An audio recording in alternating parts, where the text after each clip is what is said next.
Hola, buenas tardes. Iniciamos nuestra tercera parte del tema 2 de la introducción al cristianismo. Es la tercera y espero que última parte. Yo creo que me dará tiempo, aunque hoy tengo muchos contenidos que desarrollar, pero espero que me dé tiempo para terminarlo, aunque quizá la sesión de hoy se alargue un poco más. Seguimos con la vida de Jesús de Nazaret y con esto terminaríamos los dos capítulos o temas iniciales más desde la perspectiva histórica y luego entraríamos ya en toda la dinámica del mensaje de Jesús, es decir, una perspectiva más teológica.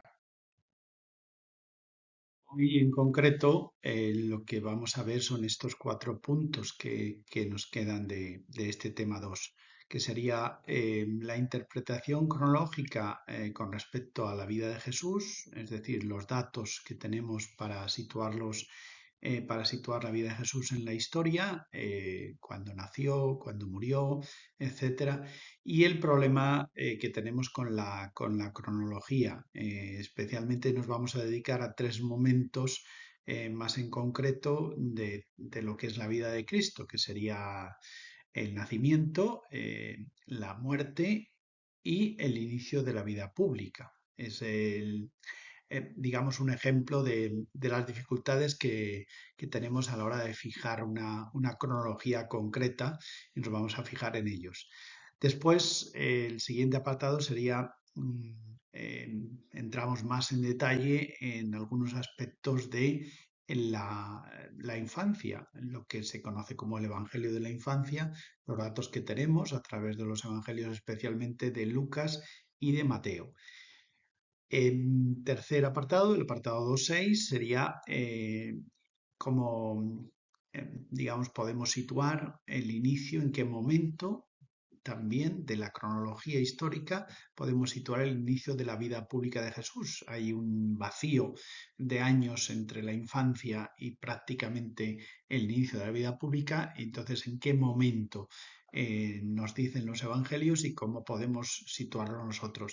Y qué acciones concretas dan comienzo a esa vida pública de Jesús. Y por último, más bien ya una reflexión teológica haciendo puente con los temas que vendrán a continuación sobre creer en Jesús de Nazaret.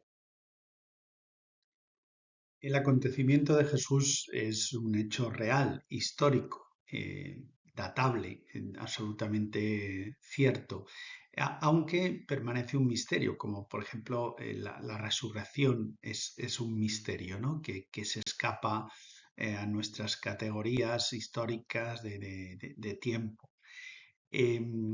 Podemos decir que este misterio engloba no solo algunos hechos como es la resurrección, sino toda la vida de Cristo. Y nos va a pasar que al intentar fijar esa cronología, pues nos encontramos con muchas dificultades. Pero vamos a abordar poco a poco estas cuestiones y estas dificultades.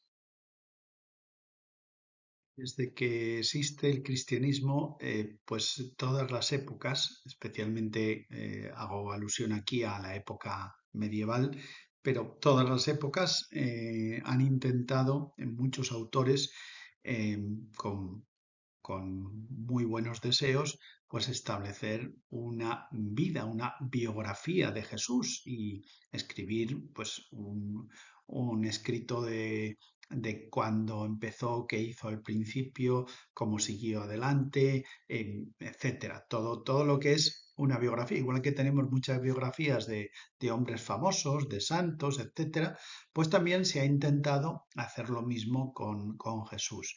Pero es una dificultad. Es cierto que se publican. Siempre hay muchos autores que lo hacen.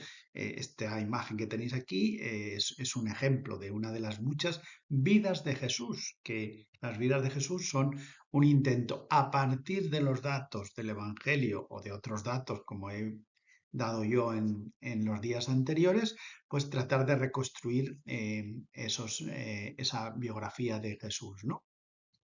En el fondo, se trataba de extraer del Evangelio una cronología exacta. Pero la gran dificultad con la que siempre han chocado todos los biógrafos, los que han intentado hacer estas vidas de Jesús, es que los mismos evangelios que tenemos, los cuatro evangelios, que son una riqueza y una maravilla, sin embargo, no coinciden cronológicamente en algunos aspectos.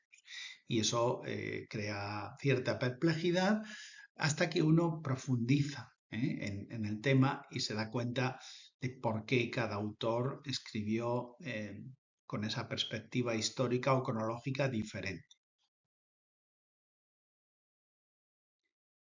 El Evangelio es una mirada sobre Jesús, sobre el acontecimiento de Jesús, desde un hombre de fe, algunos de ellos que fueron sus discípulos, testigos con él de todo lo que hizo en los años al menos de vida pública, y otros simplemente recogieron testimonios, como lo hace cualquier persona que quiere hablar o escribir, mejor dicho, de otra. Y son una riqueza estas cuatro miradas diferentes.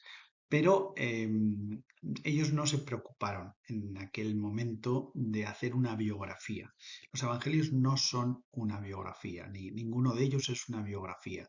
Simplemente son un testimonio de la fe en Jesús, que especialmente pues ayudaba a las comunidades para las que fueron escritos como un recuerdo del mensaje y de lo que hizo Jesús, de lo que él transmitió. Y por tanto son casi un instrumento de fe.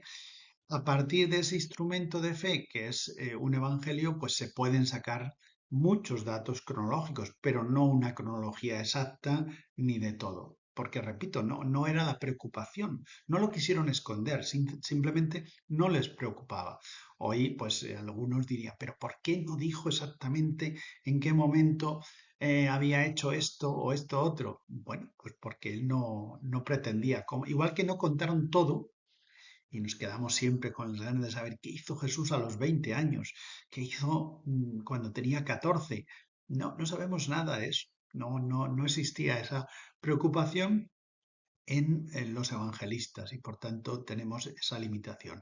Pero sí que vamos a hablar especialmente de tres momentos, como he dicho antes. Vamos a hablar de la cronología del nacimiento, vamos a hablar de la cronología del inicio de la vida pública y también del momento de la pasión y muerte de Jesús. ¿Cuándo nació Jesús? Esta es una pregunta que yo hago a mis alumnos, a mis estudiantes, cuando empiezo a explicar estos temas y lógicamente todos se me quedan mirando como diciendo, pero ¿realmente nos estás preguntando esto? Entonces ya alguno dice, pues en el año cero, otros dicen en el año uno. Y dice, al fin y al cabo, nosotros marcamos el tiempo, y es así, de manera universal, eh, prácticamente en todas las culturas, aunque sí es verdad que hay algunos, por ejemplo los chinos, que tienen otra marca de tiempo, o los musulmanes, pero prácticamente en el mundo occidental, en la mayor parte del mundo conocido, pues nos regimos por una fecha concreta que decimos estamos en 2024 y significa 2024 años desde que nació Jesús. Por tanto, dices, bueno, pues ¿cuándo nació? Pues el año cero, ¿no?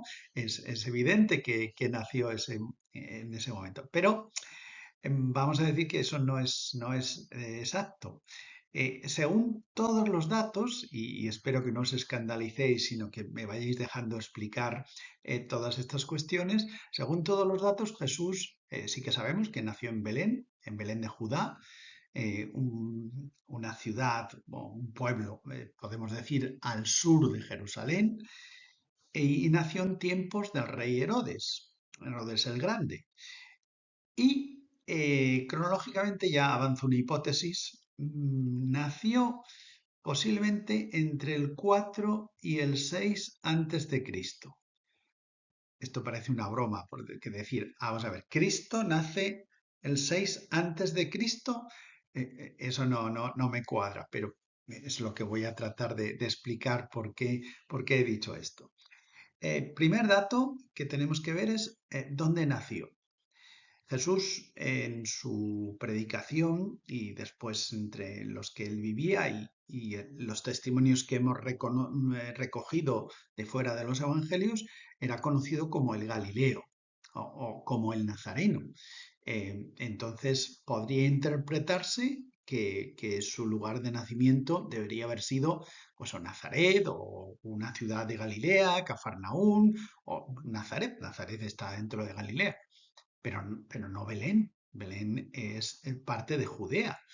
Eh, pero tenemos que entender, eh, digamos, lo que es la denominación de Galileo o Nazareno, porque en la mayor parte del tiempo él vivió ahí, y entonces como que uno eh, es reconocido por donde ha vivido casi todo el tiempo. De hecho, en Belén pasa muy poco tiempo, entonces es algo que no es fácil, ¿no? Es como yo, casi todo el mundo me identificará a lo mejor como de Madrid, pero yo he nacido en Ávila, aunque estuviera poco tiempo allí. Bueno, ahora sí que trabajo allá, pero prácticamente si no hubiera sido por estas circunstancias últimas del trabajo, pues yo habría pasado poco tiempo allí.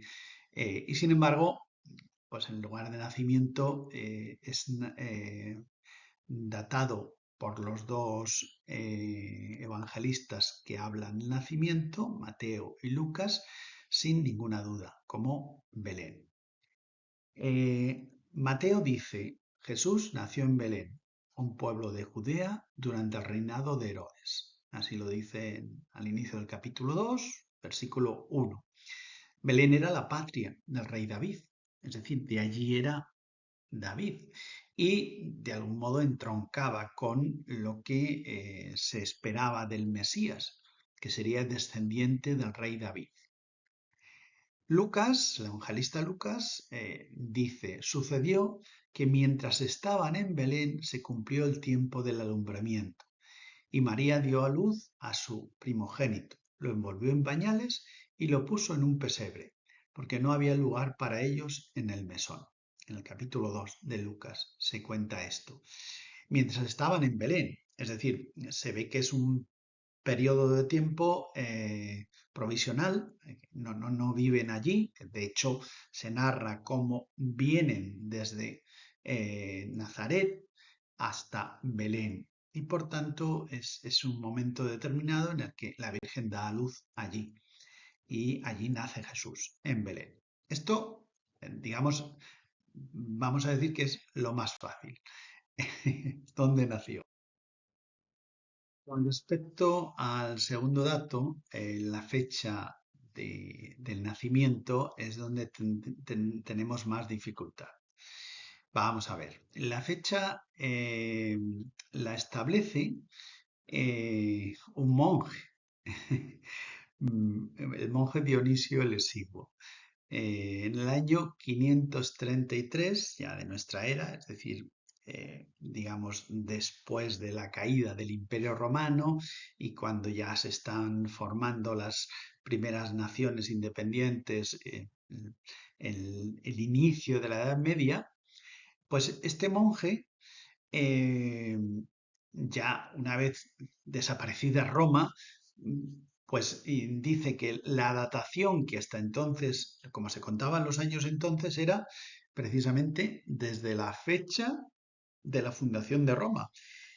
Igual como ahora yo digo 2024 y significa 2024 desde que nació Cristo, en la antigüedad, hasta el 533, prácticamente en todo el mundo conocido, el mundo del Imperio Romano, podemos decir, pero todo el mundo de Europa prácticamente, el tiempo se contaba a partir de cuando se decía que había sido fundada Roma.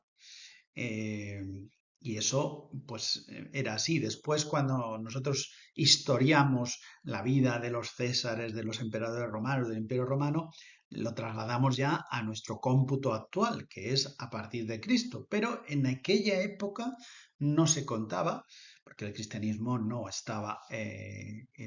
imperaba en todo el imperio y no era religión oficial ni nada por el estilo al principio, ¿no? Pero ya en esta época, este monje propone, y así lo asume la Iglesia y todas las naciones cristianas de la época, empiezan digamos, adaptar su calendario según esta propuesta que viene de Roma, vamos, del cristianismo, que a partir de ese momento se empieza a fechar de cuándo había nacido Cristo. Entonces, este monje, investigando, dice, bueno, Cristo nació exactamente el año 753 de la fundación de Roma, es decir, el siglo VIII antes de Cristo es cuando se había fundado Roma, y el año 753 exactamente sería el año cero, para decirlo desde la perspectiva cristiana. ¿Qué pasa? Pues que nuestro querido monje Dionisio el Exiguo se equivocó. Se equivocó en una serie de años. Hoy sabemos, por una serie de circunstancias, sería muy largo explicarlo, pero es muy interesante, pero no puedo aquí detenerme mucho. Se equivocó y hoy sabemos que más bien Jesús nació no en el 753 de la fundación de Roma, sino en el 747, aproximadamente 5 o 6 años antes de lo que marcó Dionisio el Exiguo. Por eso os he dicho al principio que podemos decir que Cristo nació el 6 antes de Cristo, aproximadamente. Vale, es en primer lugar por este dato. Bueno, ¿y cómo sabemos que estamos en lo cierto? Pues vamos a cruzar datos. Primero, nace, según nos dice Lucas, bajo el imperio de Augusto. Y sabemos por historia comparada que Augusto reinó como emperador del 27 antes de Cristo al 14 después de Cristo. Por tanto, ya tenemos ahí un primer dato con unos límites mínimos y máximos para decir, vale, pues si nace en el imperio de Augusto, tiene que nacer en este periodo de tiempo. Bien, y digamos, tanto el año 0 como el año 6 antes de Cristo entran ahí, en ese periodo de tiempo. También nos dice que Lucas que nació bajo el dominio de Herodes el Grande en Judea, que reinó, y este ya es el primer dato que nos deja fuera una fecha, que reinó en Jerusalén entre el 37 antes de Cristo y el 4 antes de Cristo. Es decir, Herodes no llega al año 0. Al año 0 ya está reinando ahí su hijo, pero él muere el 4 antes de Cristo. En esto ya hay, dices, uy, pues aquí hay un problema. Sí, efectivamente, por eso tenemos que hablar de estas cuestiones. Si Herodes, lo sabemos por los evangelios, fue el que trata de asesinar a Jesús niño recién nacido, porque los magos le dicen que ha nacido el rey de los judíos, él se asombra, se asusta y dice, uff, un competidor. Entonces intenta asesinarlo y es lo que provoca la matanza de los inocentes en la zona de Belén y en el entorno próximo. Esto lo tuvo que determinar antes de morir. ¿Y cuándo posiblemente determinó esto? Hombre, pues entre que muere y se produce esta visita de los magos, que eso tardaría un poco de tiempo, hasta que él al final se decide, después de que los magos no le cuentan nada, porque ya sabéis que según cuenta el Evangelio, los magos, advertidos digamos, por un ángel, se van por otro lado. y no pasan de nuevo por Jerusalén y no advierten a Herodes de que Jesús ha nacido concretamente en Belén, en este lugar. Pero él, bueno, pues con sus espías, con sus informadores, pues localizaría el lugar y trataría de eliminar a Jesús niño.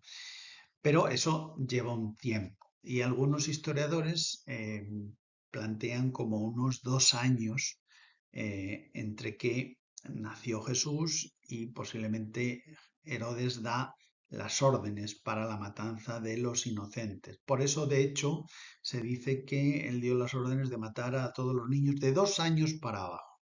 Esos 2 años, si él muere prácticamente el mismo año en que decreta la matanza de los inocentes, Herodes muere, pues nos dejan ese espacio entre 4 y 6 antes de Cristo, que es cuando podríamos plantear el nacimiento de Jesús. Pero tenemos más datos para avanzar un poco la hipótesis de cuándo nació Jesús. Tenemos el dato de la célebre estrella de los magos.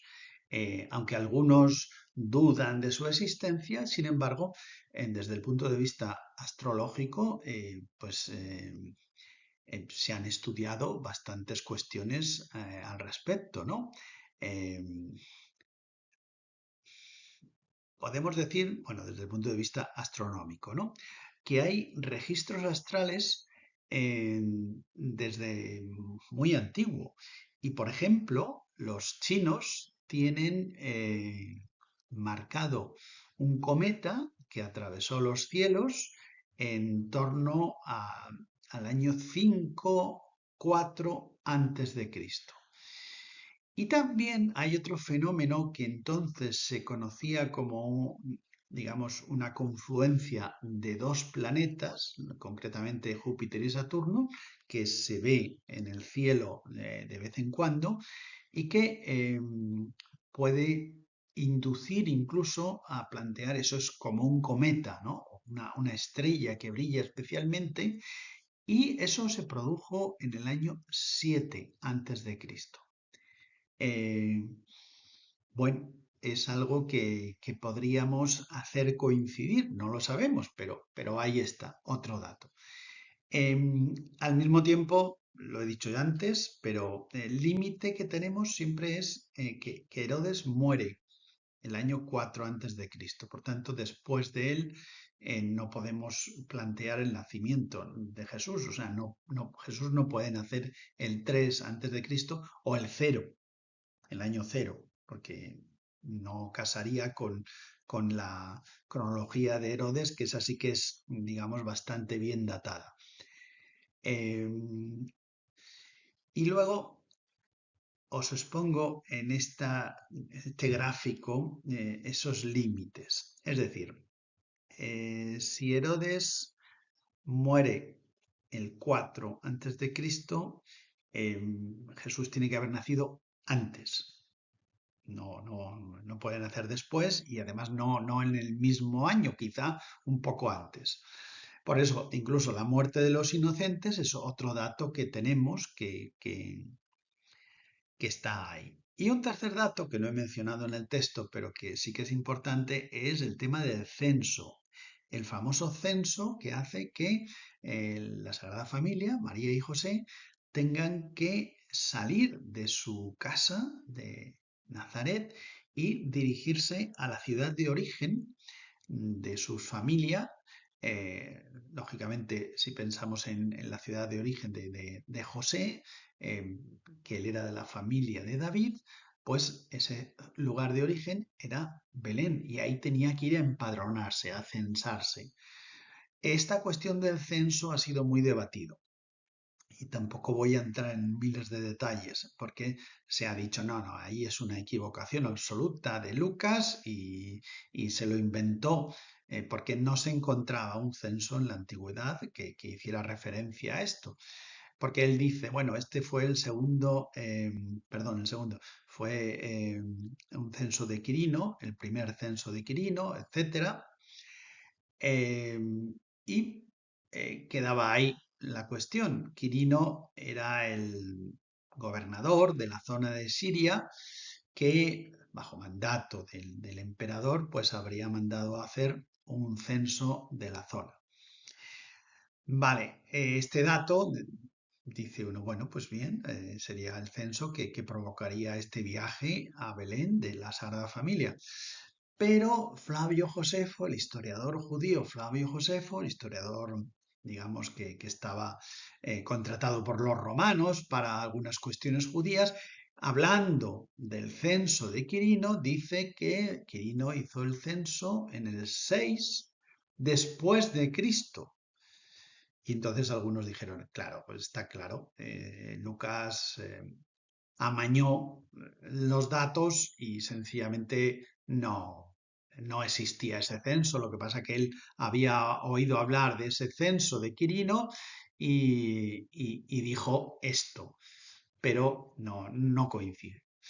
Bueno, pues pasó el tiempo y en los estudios que se han hecho de uno de los documentos fundamentales del Imperio Romano, como es el Testamento de Augusto, resulta que ahí narra él que él estableció varios censos. A él le gustaba censar cuántos habitantes tenía en su imperio, sobre todo los ciudadanos romanos, pero todos se censaban para saber cuántos estaban en un lugar o en otro, etc.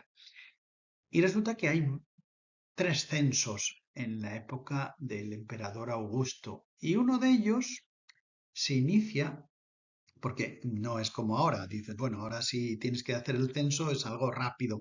No, los censos duraban años hasta que la gente se enteraba, hasta que la gente los realizaba, etc.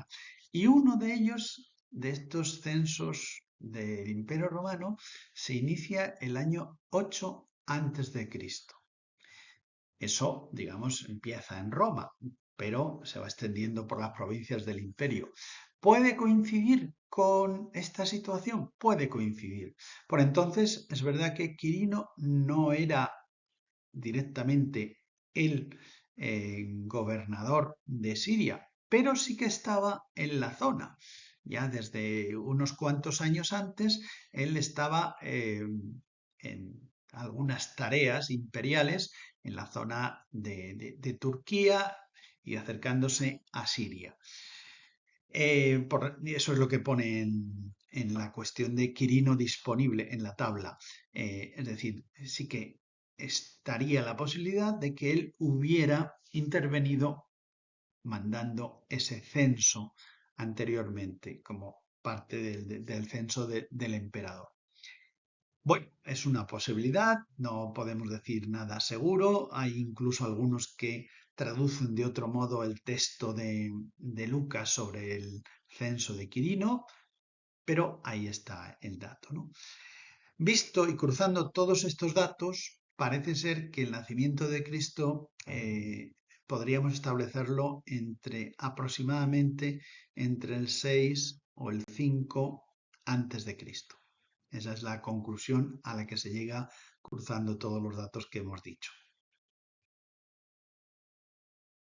Pasamos al segundo de los temas cronológicos, el del inicio de la vida pública. ¿Cuándo inició Jesús su vida pública? Según los evangelistas, el momento inicial de este inicio de la vida pública es el bautismo de Juan en el Jordán y lo situamos alrededor del año 28 de la era cristiana ya.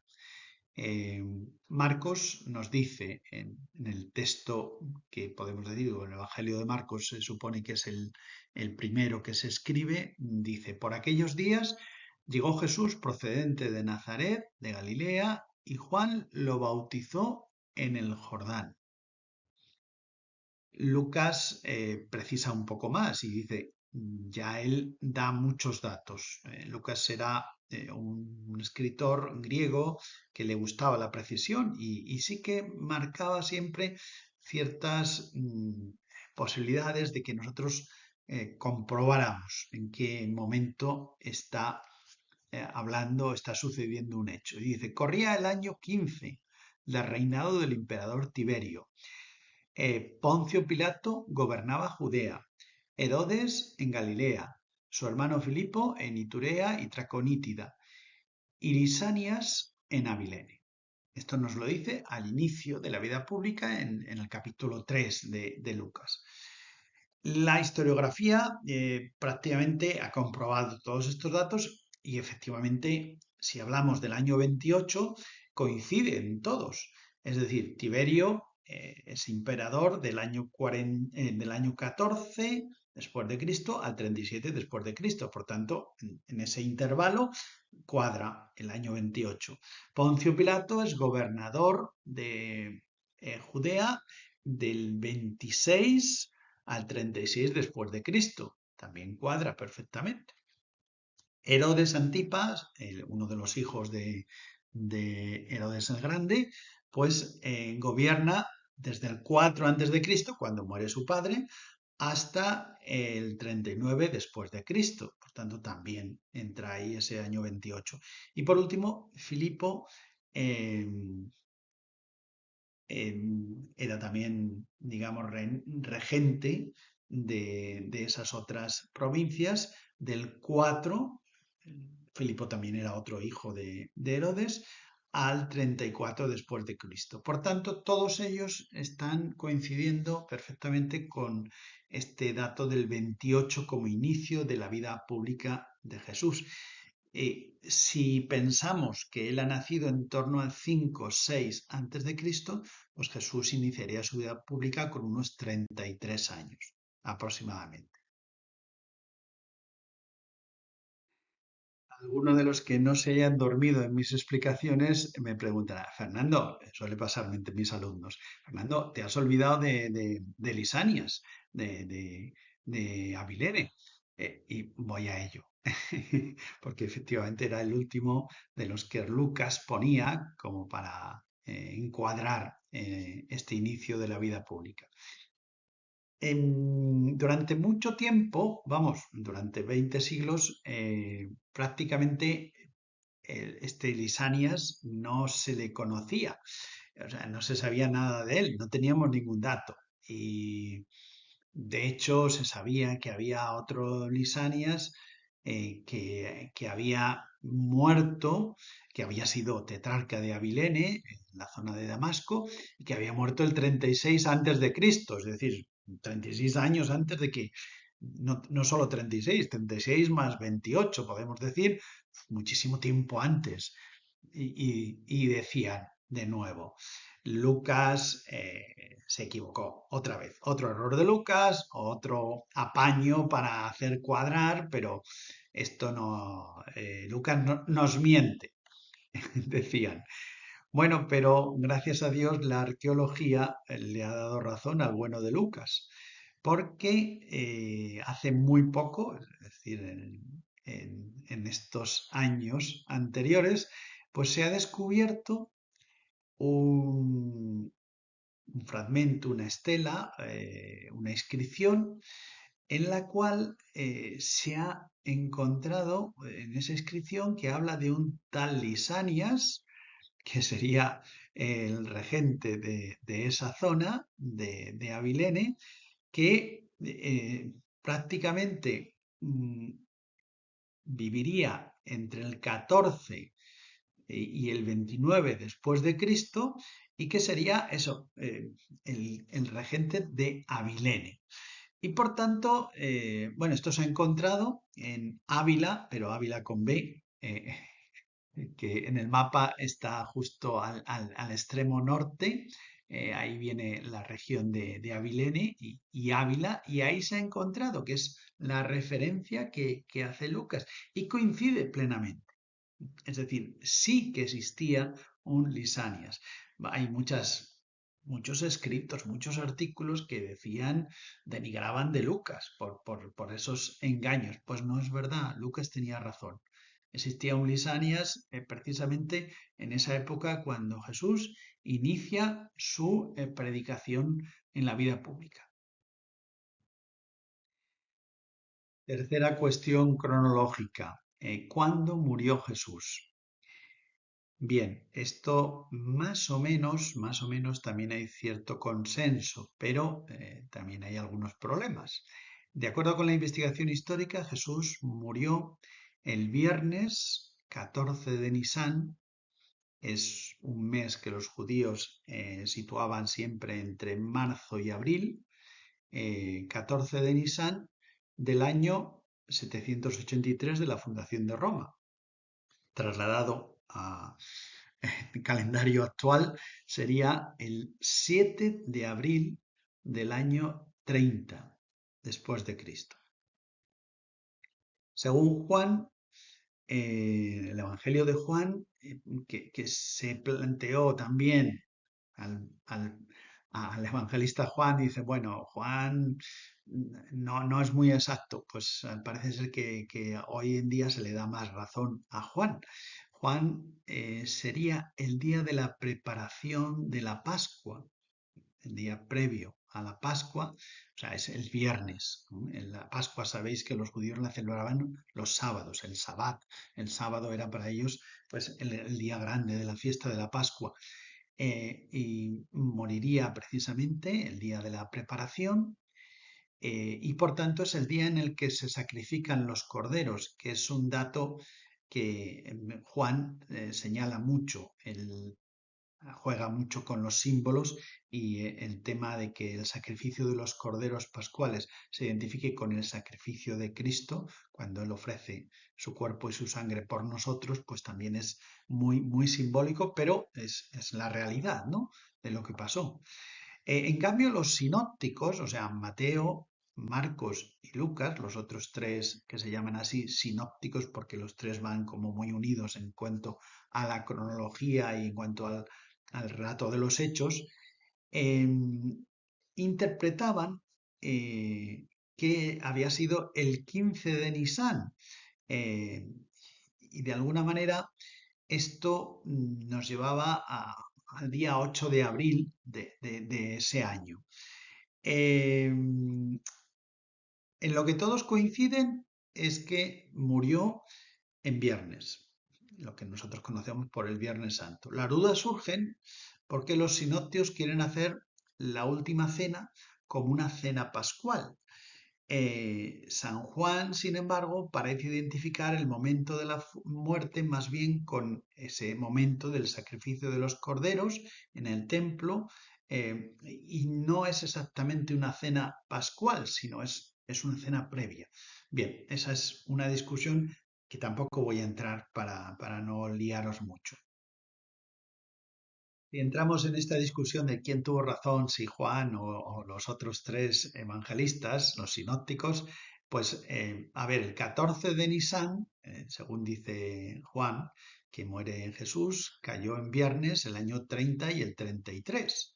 Eh, ya sabéis que las fechas de la Pascua, como pasa ahora, pues varían, la primera luna de primavera, etcétera, es lo que marca la Pascua siempre.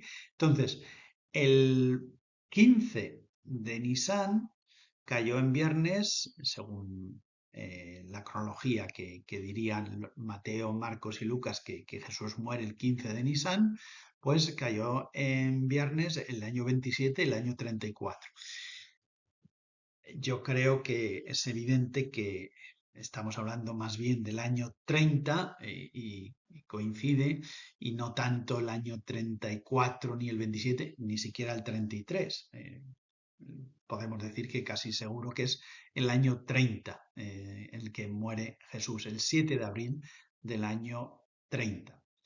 Si la vida pública duró un año, eh, es un poco también una cronología que se puede deducir, no es que lo digan, pero da la impresión, por lo menos en Lucas sobre todo, que es todo un único viaje, y que pues solo duraría un año amplio, pero un año.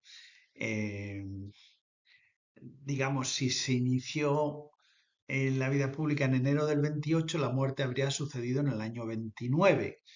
Si, como es más probable, hubiera iniciado el año, el ministerio público, es decir, la vida pública, a finales del 27 o enero del 28, según el cómputo de Juan, habría sucedido la muerte el año 30, el 7 de abril del año 30, entonces estamos hablando de esos 3 años de la vida pública, que es lo que parece más lógico.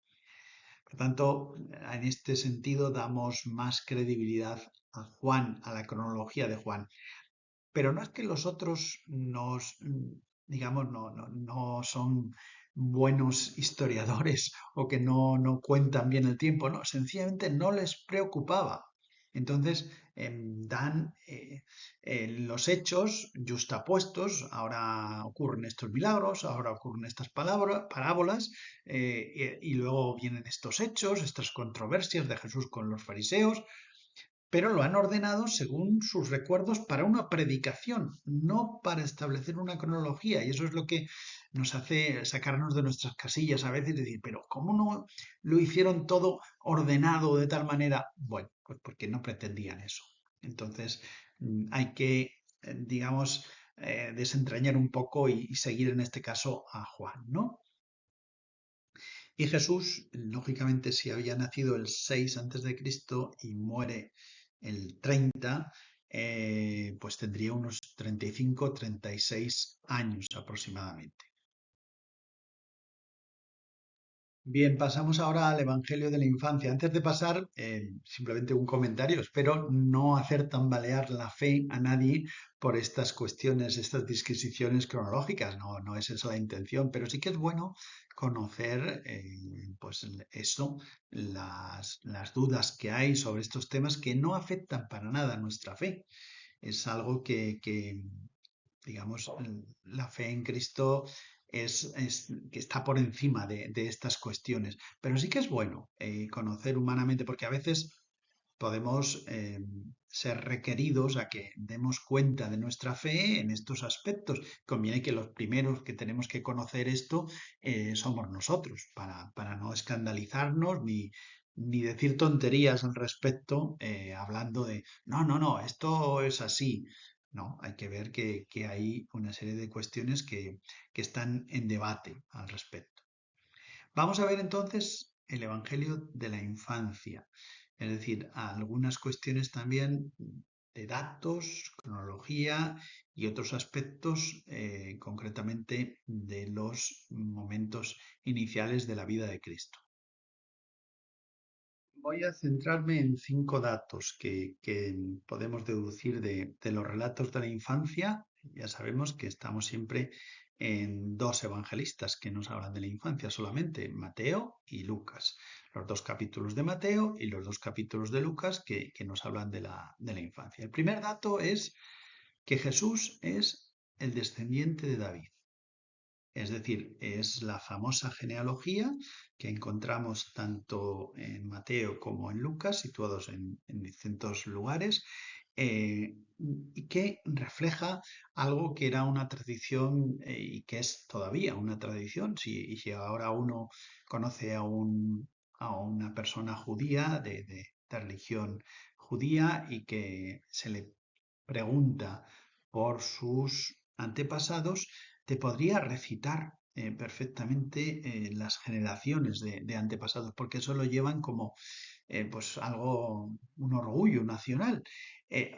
Nosotros no lo hemos hecho así. Yo alguna vez, algunos he preguntado, a ver, lógicamente, dime tus padres, muy bien, dime tus abuelos, muy bien, dime tus bisabuelos. Ya ahí empiezan algunos a dudar y otros no tienen ni idea. Dime tus tatarabuelos. Uf, otros, sin embargo, han buscado su genealogía y han hecho un estudio serio. Bueno, pues en los judíos el estudio de la genealogía era fundamental. Entonces es normal que tanto Lucas como Mateo encontraran esto fácilmente. Ahora bien, hay que ver que son 2 genealogías parecidas en algunos, digamos, en algunos datos, pero luego son diferentes, digamos, en otra parte. Bien, decir que en Jesús se cumple esa promesa hecha a David de mantener en el trono de Israel un descendiente suyo, para que sostenga y enriquezca un pueblo numeroso. Mateo reconstruye la genealogía de Jesús que termina en José. Sabéis que la perspectiva de Mateo siempre, por eso se cree que posiblemente él recaba sus datos en el entorno de José, de los descendientes, de la familia, etcétera, de José, eh, y así su genealogía termina en José. Y el dato, es decir, Jesús ha nacido, sin embargo, sin la intervención de varón, lo que le obliga a narrar el Evangelio, a hacer un último quiebro, porque dice, claro, termina en José, pero nace de María. Vale, bien. Pero que José es quien le da, digamos, el fundamento como el padre legal, digamos, de Jesús, es el que le da el entronque con la familia de David. No hay ningún problema. En cambio, Lucas plantea, digamos, directamente la genealogía según la línea de María. Y eso es lo que explica, lo veis en este gráfico, es un gráfico un poco hecho para niños, para explicar en religión todos los descendientes. El primero que aparece arriba en el gráfico es Adán. Y toda la serie de patriarcas antiguos, en algunos distinguimos, aunque esté en inglés, pues Noé y algunos otros como Abraham, etcétera, hasta que llega a David. ¿Vale? Hasta ahí son comunes las genealogías tanto de Mateo como de Lucas. Pero luego hay una diferencia, que en algunos casos sí que coincide, pero muy poquitos. Y es lo que se ve en la línea azul, sería la genealogía que sigue Mateo, que son los descendientes de José, que le vemos arriba, reflejado, su padre, y sería el abuelo de Jesús, se llamaba Jacob, el bisabuelo se llamaba Matán y el tatarabuelo Eleazar. En cambio, para María, pues ahí tenemos, digamos que el padre de María sería Elí, el abuelo sería Matá, etcétera. Bueno, por irlo reflejando tal como lo vemos aquí. Esto dices, esto es así, ¿cómo lo casamos? Sencillamente es eso, dos datos que tenemos sin más problemas, en el sentido de que son las genealogías referidas tanto a María como a José, pero ambos de la casa de David, porque no olvidemos que de la casa de David hay muchísimas descendencias, muchísimas genealogías, y los dos son comunes hasta David, después se diferencia. Entonces, tanto si hablamos de la descendencia a partir de María como de la descendencia a partir de José, o mejor dicho, de los antepasados de María o los antepasados de José, siempre llegamos a ese tronco común en David y, lógicamente, los antepasados, los grandes patriarcas. Segundo dato de la infancia, ¿cómo fue concebido Jesús? Bueno, pues también en esto tenemos los relatos de los dos textos evangélicos. Leyendo, por ejemplo, Mateo, ¿no? María, su madre, estaba prometida en matrimonio a José, pero antes de convivir con él quedó embarazada por la acción del Espíritu Santo.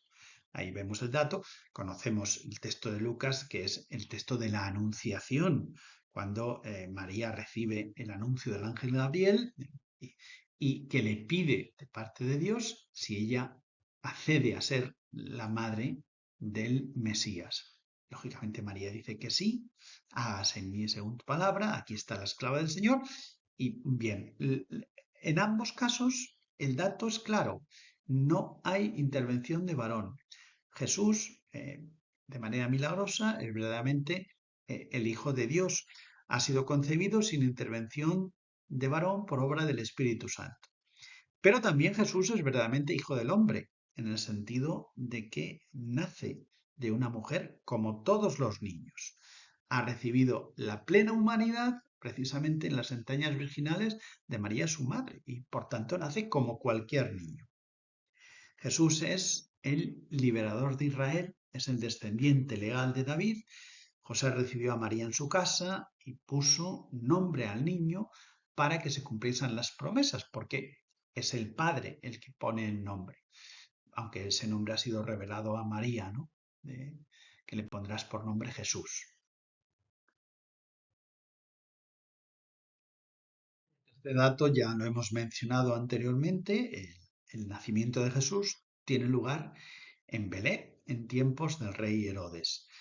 Y lo mismo, así lo encontramos en dos textos de los dos evangelistas. Mateo, además, lo anuncia como cumplimiento de las profecías de Miqueas, de Samuel. Dice, tú, Belén, en el territorio de Judá, no eres en modo alguno la menor entre las ciudades importantes de Judá, pues de ti saldrá un caudillo que guiará a mi pueblo Israel. Bueno, es todo el cumplimiento de las promesas que había hecho Dios en el Antiguo Testamento. Pero el dato es este, ¿no? Que nace en Belén y en tiempos del rey Herodes. ¿Y por qué a Jesús se le llama Nazareno? Pues porque vivió la mayor parte del tiempo en Nazaret. ¿Y por qué? ¿Por qué vive en Nazaret? Hombre, podríamos decir que evidentemente porque su familia era originaria de allí y allí volvieron después de un tiempo. Sabemos que por la persecución precisamente de Herodes, pues la Sagrada Familia tiene que huir y son emigrantes. Huyen ¿a dónde? A donde no se extendía el dominio de Herodes. Por entonces prácticamente era Egipto. Egipto, si conocemos un poco la geografía de Tierra Santa y lo que es Egipto, estaba, vamos a decirlo así, en expresión popular, a tiro de piedra. A pocos kilómetros, en una marcha un poco rápida, pues se llegaba a Egipto. Eh, Bien, no existen otras referencias, aparte de lo que nos cuenta Mateo, para comprobar la presencia precisamente en Egipto de José, María y el niño. Aunque sí que es verdad que hay toda una tradición arqueológica y de lugares en Egipto que hablan de esa presencia. Es impresionante cuando uno ve la cantidad de lugares donde están atribuidos aquí estuvo, aquí, aquí, y hay toda una tradición, toda una devoción a esos lugares, ¿no? Es cierto que algunos han dicho, parece que es una explicación literaria de una serie de aspectos. Bien, el hecho de que coinciden esos aspectos no nos permite negar este viaje a Egipto y que Jesús estuviera allí. Creo que es algo que tenemos que tratarlo como un dato, es un dato único en Mateo, pero hay que acogerlo como tal. Esta huida explicaría su traslado después a Nazaret, porque lógicamente, pues cuando ya vuelven de Egipto, eh, el Evangelio dice que Jesús tiene, perdón, Jesús no, José tiene temor de volver a establecerse donde reinaba el hijo de Herodes y dice, bueno, va a ser que siga teniendo esta manía persecutoria que tenía su padre, entonces decide volver a Galilea, donde se siente más protegido. Y por eso vuelven a Nazaret.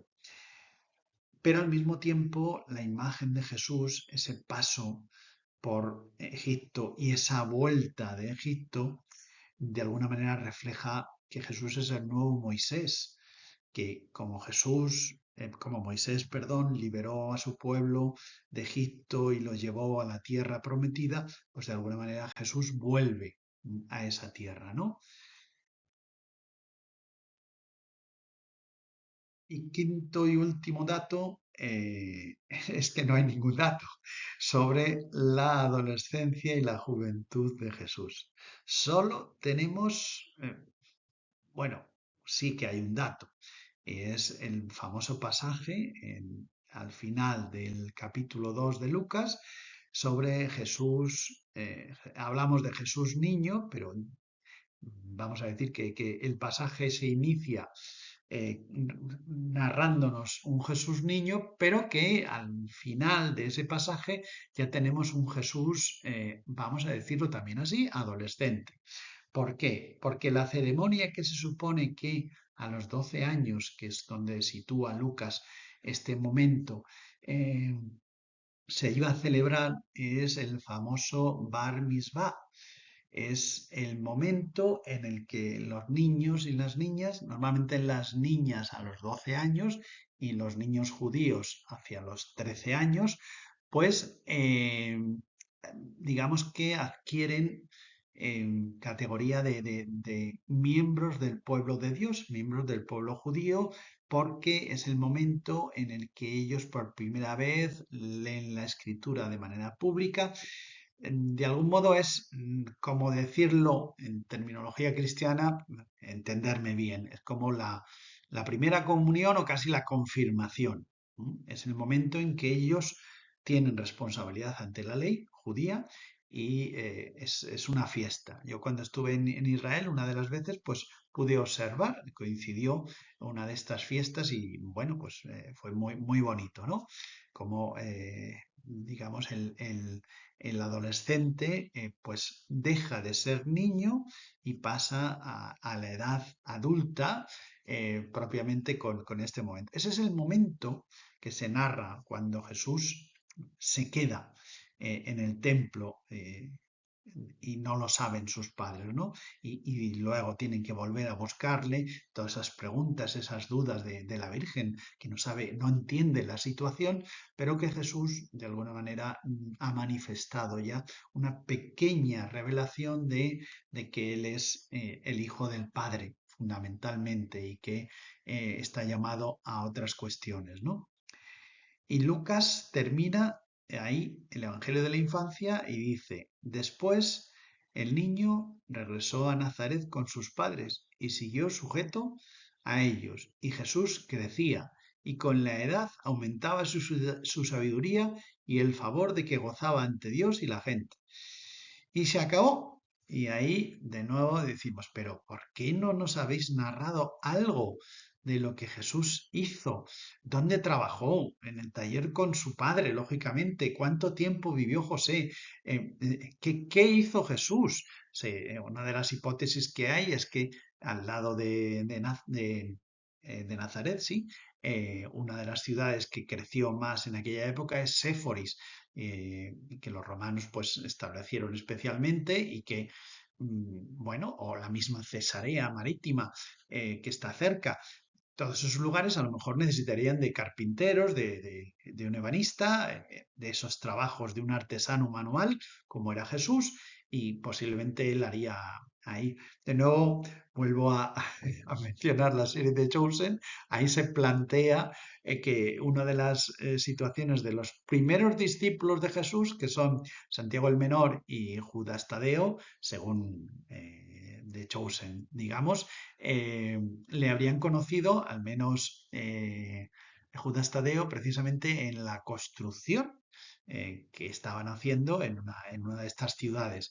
Y dicen, bueno, pues es posible, ¿no? Que Jesús, los últimos años, el año 29, antes del año 30 de empezar la vida pública, pues estuviera trabajando, porque lógicamente estaría trabajando. También otra hipótesis es que dice, bueno, ¿cuándo murió San José? Pues a lo mejor murió mucho antes. Él tendría que aportar y cuidar a su madre y a él mismo para todos estos temas. Pero de eso, nada, no sabemos nada. Y así tenemos que dar el salto que nos dan los evangelios. Después de ese acontecimiento, inicia la vida pública. Jesús, aproximadamente hacia los 30 años, ese año 28 que hemos dicho, el año cronológico, pues inicia la vida pública. Los cuatro evangelios prácticamente narran que el primer acontecimiento será el bautismo y también inmediatamente las tentaciones. Y vamos a hablar un poquito de estos dos acontecimientos. El bautismo en el Jordán es ese inicio de la vida pública de Jesús, y así lo marcan los sinópticos, al menos, que son los que narran este hecho de la vida de Jesús, y no hay dudas tampoco sobre la historicidad, aunque cada uno lo narra como es normal y como lo hacían a su manera, pero prácticamente en lo fundamental coinciden, ¿no? Leemos a San Mateo, dice, una vez bautizado, Jesús salió enseguida del agua. En ese momento se abrieron los cielos y Jesús vio que el Espíritu de Dios descendía como una paloma y se posaba sobre él. Y una voz proveniente del cielo decía, este es mi Hijo amado en quien me complazco. Como vemos, es una manifestación trinitaria, directamente en el inicio, lo cual nos da una indicación de la importancia, y por eso yo creo que los evangelistas lo eligieron como el momento en que, primero porque es el momento en que ellos conocen a Jesús, es un dato que sabemos que algunos discípulos por primera vez oyeron hablar de Jesús ahí. El segundo momento que también y con el que se inicia la vida pública son las tentaciones de Jesús, ¿no? Justo lo narran así los evangelistas. Después del bautismo, Jesús se retira al desierto, hablan así. El desierto hay que entenderlo como el desierto Bueno, esta foto es una foto de la tradición marca el monte de las tentaciones como este lugar. Esto está visto desde la zona de Jericó, que estaría la ciudad que estaría cerca de allí, y es una mole inmensa. En la foto se ve también que a mitad de esa montaña pues se ha construido un monasterio, es un monasterio griego ortodoxo, el monasterio de las tentaciones, que cuenta un poco con la tradición de que allí es donde estuvo Jesús orando durante estos 40 días, ¿no? Tampoco hay ninguna duda para que podamos decir, no, esto no fue así, nos lo cuentan y ya está, es algo que tenemos que aceptar. San Marcos lo dice de manera muy breve, dice, el Espíritu impulsó a Jesús a ir al desierto donde Satanás lo puso a prueba durante 40 días. Vivía entre animales salvajes y era atendido por los ángeles. Es cierto que en aquella época pues no estaba este monasterio ni otro parecido, eso era un lugar desierto. Pero a veces identificamos el desierto como el desierto del Sáhara, todo arena, etcétera. No, era un lugar donde difícilmente crecía la vegetación, o un lugar inhóspito, un lugar ciertamente eso, al abierto, salvaje. ¿Cuál es el sentido teológico de estos dos acontecimientos que nos narran el inicio de la vida pública, bautismo y tentaciones? Bueno, pues por resumirlo de algún modo, y ya voy dando paso a la parte teológica. Jesús, el Hijo de Dios, es decir, Dios mismo, es también hombre. Y por eso primero comparte el destino de los hombres. Es algo que él quiso manifestar a través de este bautismo de penitencia, que era el bautismo de Juan, sin que él lo necesitara. Sin embargo, quiso someterse a ese ritual y a esa manifestación de humildad. Es purificado en el bautismo y al mismo tiempo, como todo hombre, sufre la tentación. Y sufre la tentación del demonio en esos 40 días en el desierto. Otro hecho importante es la presencia del Espíritu Santo, tanto en el bautismo, especialmente en esa forma visible de paloma, pero el Espíritu Santo aparece ahí, y también los textos son muy claros, dicen, Jesús fue empujado por el Espíritu al desierto. Esa presencia y esa unción o esa unión del Espíritu que le marca precisamente como Mesías. Porque no olvidemos que en la tradición de Israel el Mesías estaba especialmente ungido por Dios. Y tercero, Dios se revela, sobre todo en la escena del bautismo, como Trinidad de personas. Ahí es el momento clave del inicio de la revelación de la Santísima Trinidad, Padre, Hijo y Espíritu Santo. Hemos hecho un largo recorrido histórico y nos hemos ido acercando a Jesús de Nazaret y ahora queda el salto de fe. Lo más importante no es que yo sepa que Jesús existió, que vivió, que nació el año 6 antes de Cristo y que murió el año 30, el 7 de abril del año 30. Lo más importante es que yo crea que Jesús de Nazaret es el Hijo de Dios, que es el Mesías, que es mi Salvador. Eso es lo más importante de todo. Es el salto de la fe. La historia no me da la fe. La historia me puede dar la cronología de una persona, decirme, existió, hizo esto, aquello, pero tengo que dar un salto. Y me gustaría ir terminando con tres cuestiones. Primero, que Jesús es el centro del cristianismo. En medio de las dificultades, el cristianismo sigue proclamando con firmeza que Jesús de Nazaret, el Hijo único del Padre, engendrado antes de los tiempos, es decir, existía antes del tiempo y nacido de la Virgen María como hombre, por obra de Dios, es verdadero y definitivo fundamento de nuestra vida. Jesucristo es Dios y Jesucristo es hombre, hijo del Padre e hijo de María. Esas es las verdades que confesamos y es el centro de nuestra vida, el centro de nuestra vida como cristianos y como seres humanos. La segunda cuestión es ¿qué tengo yo que hacer cuando se me revela pues esta figura de Jesús? Pues tengo que responder desde la fe. Creo en ti, creo en Jesús. Esa es la única respuesta válida para esta situación, ¿no?